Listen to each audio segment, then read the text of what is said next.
안녕하십니까. 클릭 법률세상의 안지옥 변호사입니다.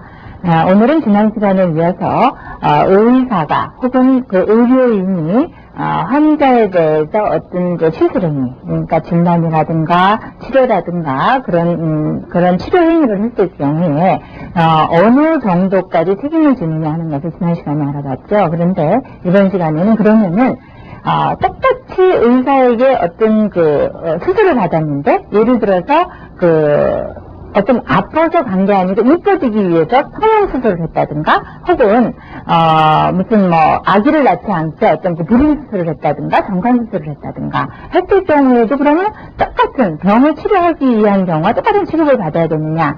그것은 아닐 것 같습니다. 약간의 차이가 있겠죠. 그래서 그런 부분하고, 그 다음에 의사가 어떤 환자에게 치료를 하다가 어떤 결과가, 나쁜 결과가 나왔으면 그것에 대해서 모두 책임을 져야 되는지, 아니면은 그 환자 쪽에 어떤 기왕에 어떤 몸이 안 좋은 사람이 와서 치료를 받으러 온 거니까, 그랬을 경우에 어느 정도 과실상대의 여지는 없는지, 혹은 환자가 어떤 병원에서 지시한 내용이 협력하지 않아서 병을 빨리 낫지 않겠다든가 더 죽하게 만들었을 경우에 그때 상대되는 거, 그 부분은 어느 정도인지 여기에 대해서 함께 알아보도록 하겠습니다. 아무래도 이제 분야가 전문 특수 분야이기 때문에 이게 일반인들이 알 수 있는 한계가 있고, 그 다음에 설사 그런 사고가 났다 하더라도 우리가 밝힐 수 있는 게 한계가 있다는 얘기죠. 한계가 있기 때문에 이 의사의 친위적이라든가 무슨 거기다서 좀 상식이 있지 않는 이상, 보통 지금 소시민들은 어떻게 이렇게 격하게 얘기한다고 당할 수밖에 없는 그런 상황이 된다는 얘기죠. 그래서 이런 거는 법쪽에서 뭔가 좀 전문 인력을 좀 양성을 해가지고 보호할 수 있는 어떤 조치가 생겨야지만이 되지 않겠나 하는 그런 생각이 좀 들어요.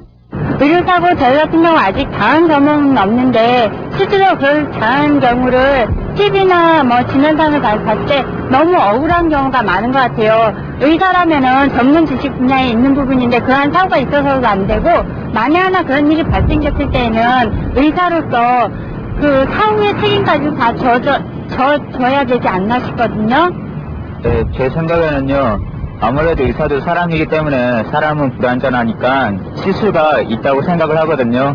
근데 하지만 의사라는 입장에서 볼 때 의사라는 것도 하나의 직업이기 때문에 그것은 의사가 직업에서 하는데 실수를 한 것이기 때문에 자기 실수에 대한 무슨 대가 같은 게 필요하다고 생각합니다. 그래가지고 만약에 그런 의료사고가 생겼을 당시에는 상대방 환자분들한테 무슨 보상 같은 게 필요하다고 그렇게 생각을 합니다.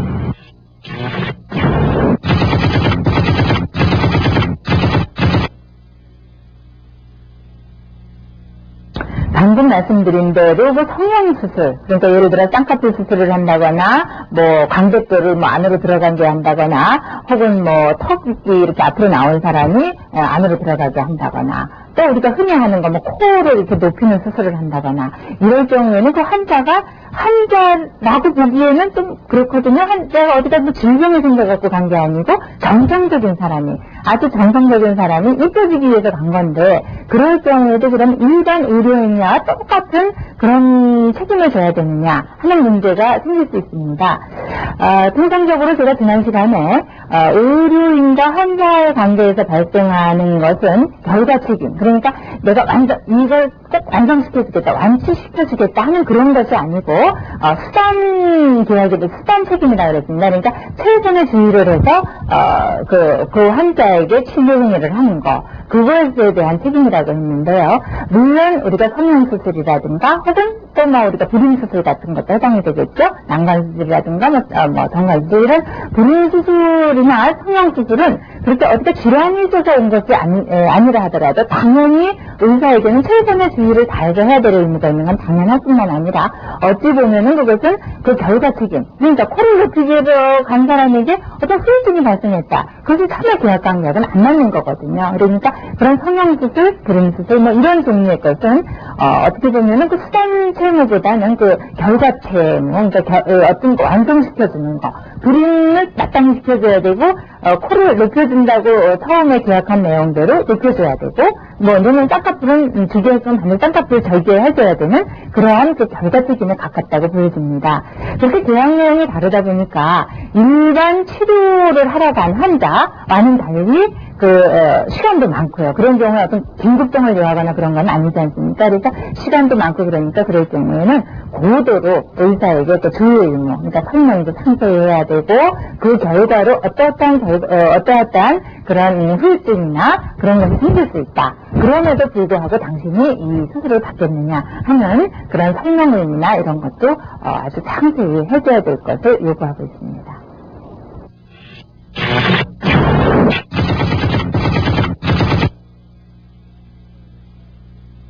환자에게 시술한 질환에 대해서 어떤 더 나쁜 결과가 발생했을 때, 그러면은 의사에게, 의료인에게 어떤 책임을 어디까지 물을 수 있겠는가 하는 것이 궁금하실 겁니다. 그랬을 때 우리가 통상적으로 그 손해배상을 정하는 것은 제가 1회 때 설명드린 손해배상의 일반적인 범위가 원칙적으로 정해집니다. 예를 들어 치료비, 그 다음에 실수로 인한 그 나쁜 결과로 인해서 내가 병원에 입원을 했다든가 해서 못 번 돈, 그 다음에 정신적 위자료 이렇게 청구하는 것은 당연합니다.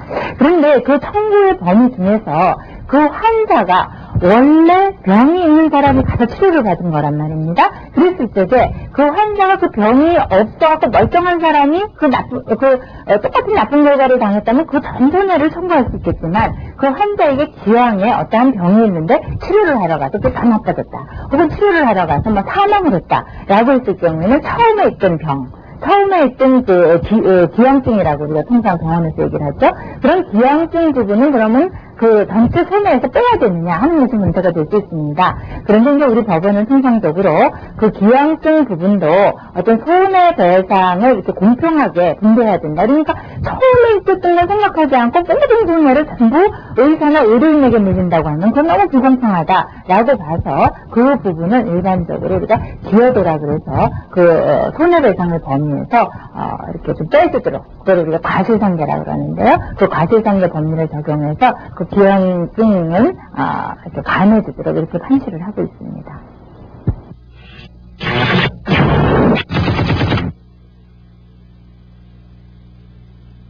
이번에는 의사나 의료인이 이렇게 치료를 하고 있는데 환자 쪽에서 제대로 협조를 안 한 경우에 그것도 그럼 우리가 환자 측 책임을 물어서 손해배상을 감액할 수 있겠는가 하는 문제를 한번 알아보겠습니다.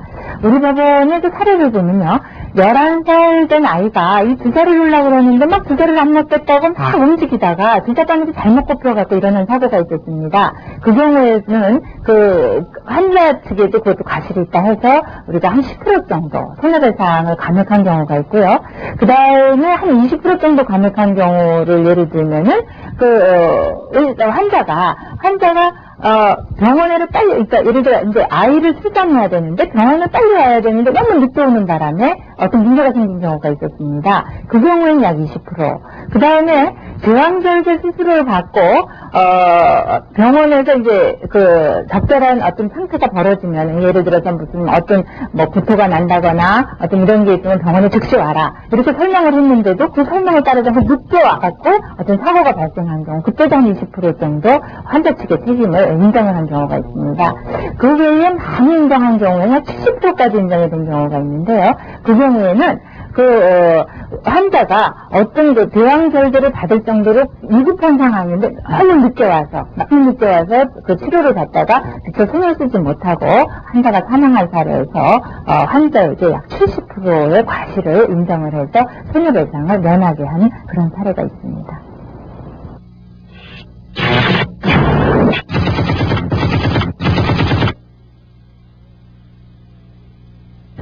마지막으로 우리가 병원에 가서 치료를 받을 때 의사가 어떤 막 의학용어, 고대 의학용어를 막 써갖고 설명을 한다 해도 환자 입장에서는 잘 내용을 알 수 없는 경우가 또 있습니다.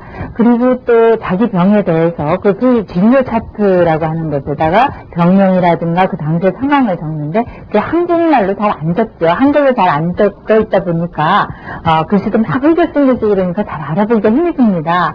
그런데 막상 진료를 받다가 어떤 나쁜 결과가 발생했다 했을 때에 그 환자 측에게 모든 그 의사의 그런 책임을 다 입증을 해봐라, 다 증명을 해봐라. 의사가 뭘 잘못해서 이런 결과가 발생했는 것을 다 증명하라 그러면 참 힘들죠. 깝깝하고. 그러나 우리 그 손해배상에서 원칙적으로는 환자가 그런 의사의 모든 책임을 다 주장하고 거기에 따른 그 증명까지, 입증까지 한 의사가 뭐 어떻게 잘못했고 의학상 무슨措치가 잘못됐고 이런 것을 다 입증하는 것이 원칙입니다. 그러나 그러다 보면은 환자로서는 뭐 거의 손을 놔야 되는 그런 상황이죠. 그래서 과거에는 의료사고가 발생을 한다 하더라도 아예 그 의사에게 항변을 한다거나 법적으로 대응을 한다거나 하는 것을 포기하는 경우가 왕왕 있었습니다. 그러나 최근 대법원 판례는 의료인이라고 하는 분들은 이제 고도의 그 의학적 지식을 갖고 자기들만이 아는 그러한 그 의학 기술을 갖고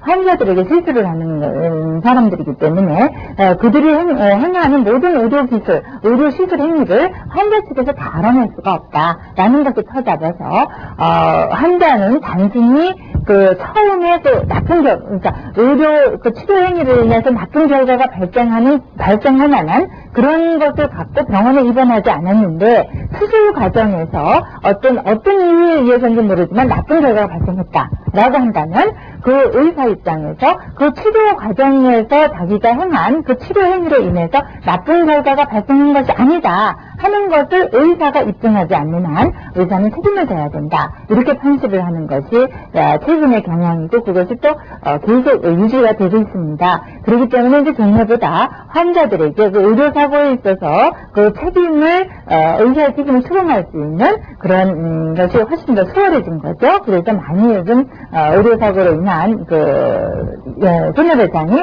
인정이 되고 있고요. 그래서 이제 과거와는 달리 그런 부분에서 입증 책임이 환자에게서 의사 쪽으로 많이 이렇게 전환되거나 완화되가는 그런 경향을 보이고 있습니다. 오늘은 이상과 같이 그 성형수술과 같이 그러니까 어디가 아파서 치료하는 것이 아니라 이뻐지기 위해서 고치는 그런 경우에는 의료인과 그 성형수술을 받는 자와 사이에 어떠한 법률 관계가 형성되는지, 또 환자에게 어떤 그 기형의 병이 있었다든가 환자가 의사의 진료 행위에 협조하지 않아서 병이 더 커졌다든가 나쁜 결과가 발생했을 경우에 그 책임은 어떻게 되는지, 그리고 마지막으로 그 의사가 그 의료 행위를 해서 나쁜 결과가 발생했을 때 환자가 그것을 다 입증해야 되는 것은 아니다 하는 부분을 함께 알아보았습니다. 그러면 다음 시간에는 우리가 또 거래 관계에서 일상생활에서 흔히 발생하는 것 중에서 우리가 현금 외에 어음이라든가 수표를 많이 사용을 하죠. 그러나 그 어음 수표로 인해서 많은 또 법률 관계가 발생이 되게 됩니다. 그 부분에 대해서 다음 시간에 함께 알아보도록 하겠습니다.